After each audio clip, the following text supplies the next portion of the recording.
Deyir ki, işim nəsə daşdan çıxır. Ariflərdən biri deyir ki, sən ki gecikdirsən namazı, işlərində gecikir. Həcc işin axırda düzəlir, Kərbəla işin axırda düzəlir, evlilik işin axırda düzəlir. Düzəlir, gec düzəlir, canın çıxandan sonra düzəlir. Deyir, niyə?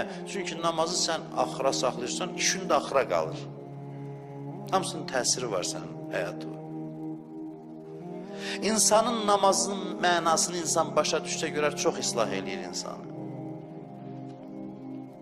Namaz insanı aram eləyir, namaz imkan vermir insan hər istəyə eləsin.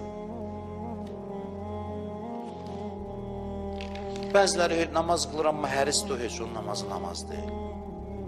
Bunu izah eləyim. Bunu izah eləyim və sözümü 5 dəqiqə təxminən yekunlaşdırım. Namazın bir funksiyası budur ki, namaz qayçıdır.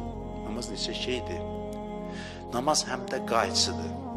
Namazın qayçı xüsusiyyəti də var.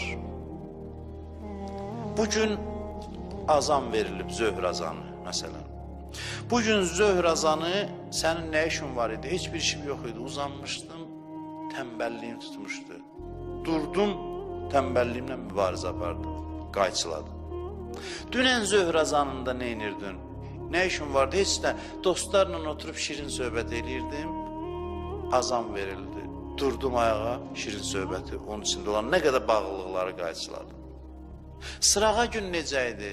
Sırağa gün iş başındaydım, qızğın alver gedirdi, azan gəldi, oradan qopdum. Ona görə deyirlər, namazı əvvəl vaxtda qıl ki, hər dəfə gəlsin səni bir işin başında yaxalasın, sən ondan qopasan, qayçılansın. Hey, bir ömür qayçılayanda adamı görün nə olur? Onda adamda hər istəyi qalmır axı. Namazı əvvəl vaxtda qılmaq budur, mənası budur.